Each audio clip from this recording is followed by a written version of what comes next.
Hey guys, so in this week's video, I'm going to talk to you about how you cope with those knocks, those setbacks when you thought that something was going to happen and it's not. So those plans that you had in place, perhaps for this weekend, even if you're anything like me, and you were so excited about this certain outcome and it's not happening. Like, how do you cope with that?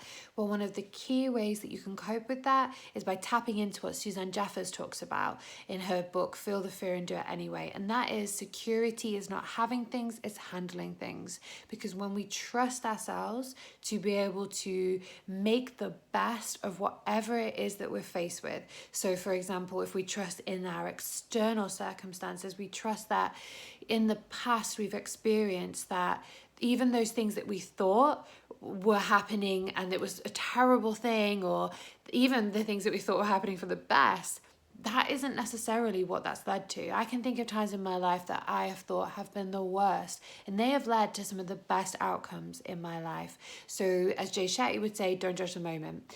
And when we can trust that things are ultimately going to work out in our benefit, we can back that, we can fuel that by trusting in ourselves. So trusting that we will make this the best possible outcome. So speaking from my own experience, right now, I should be driving to a beach to be with my family.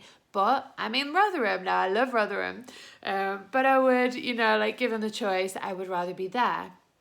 So how do I flip that? How do I make this the best possible, most beneficial outcome it can be? Well, I start with the question, what can I do?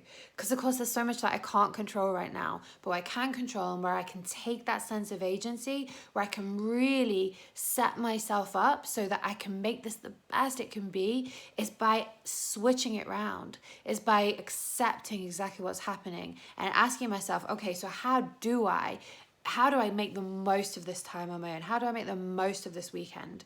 Like, what can I do? It's so powerful. And so I'm going to learn, I'm going to invest, I'm going to create. That's what I'm going to do.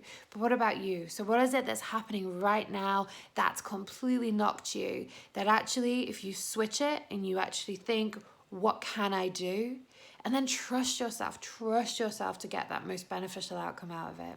And when you do, you create that wider trust and that everything is happening exactly as it's meant to. All right, guys, I'll see you in the next one.